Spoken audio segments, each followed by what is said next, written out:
Like, hey Melanie, like, I'd love to work at Twitter, like, would you mind submitting my resume? Yeah, I mind, of course I mind. You know, like, I have no idea who you are, don't send me your resume, like, I'm never gonna respond to those people. Now, today I got an email, which is really interesting. I was like, oh, that's really great timing. I got an email, a LinkedIn message from someone that was trying to connect with me, and in the message she said, hey Melanie, I saw you're a Pitt alum, that's so awesome, I just graduated from Pittsburgh.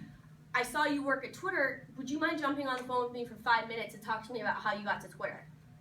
Of course, I'd love to tell you how I got to Twitter. Like, I emailed her right back, I'm like, sure, tell me when you want to talk, I'll talk with you. And that is what people think when they get these emails. You ask them to talk about themselves, they love that. You ask them to do something, no one does that. And what's so funny and what people don't realize is that, so getting kind of that foot in the door, getting on a phone call, like it never fails me when I send these emails out. Like I have so many positive responses when I form it like that. But what's so crazy is like, okay, so you start chatting with the person, you develop a rapport. Little do you know, every single company out there that's pretty well established has internal referral bonuses.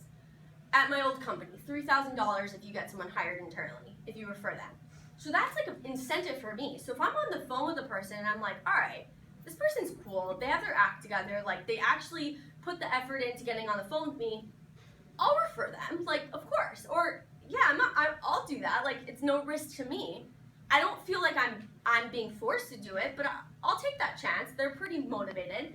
Every company has an internal referral bonus. So chances are, if you can get on the phone with them, their incentive to wanting to refer you is pretty high. Twitter's the same way. We have $1,000 if someone's hired. So I think that's really important. It's approaching people, and that's how you should really take everything you do in terms of applying for jobs, in terms of sales. Like, those are where the results are. And I leave you with this. You can ask 100 girls out on a date, and if you get 99 no's, that means you have a date. And that is so important, and Neil ever told me that, and that is so important because I will tell you, everything in life is so full of rejection. My whole life, it's been rejection, rejection, rejection, rejection, yeah, yes, yes. Like one yes out of 200 rejections. But okay, I work at Twitter now, like who cares about my rejections? Like I published a book, who cares about my rejections? But you have to be able to battle past that. And that's like the biggest barrier that so many people come across. It's how do you get past 25 no's in a row? How does your confidence get past that? And everyone I interviewed for my book, that is the same thing we talked about over and over. Oh yeah, 200 people rejected me, but this one guy at ABC said yes, and now I have a job at ABC. Who cares about everyone that rejected you? And it's so funny, but like, even, you know, for me, it's like, it still happens. Like, I was in New York and, you know, I wrote this book and I'm working in advertising. Okay, I have interviews at Facebook and Twitter.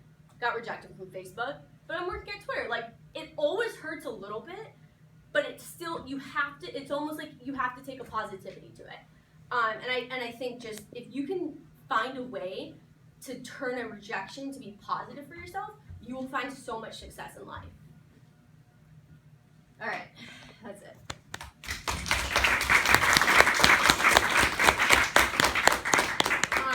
And I will say, so I have this one copy if you want to take a look, but if you're interested in getting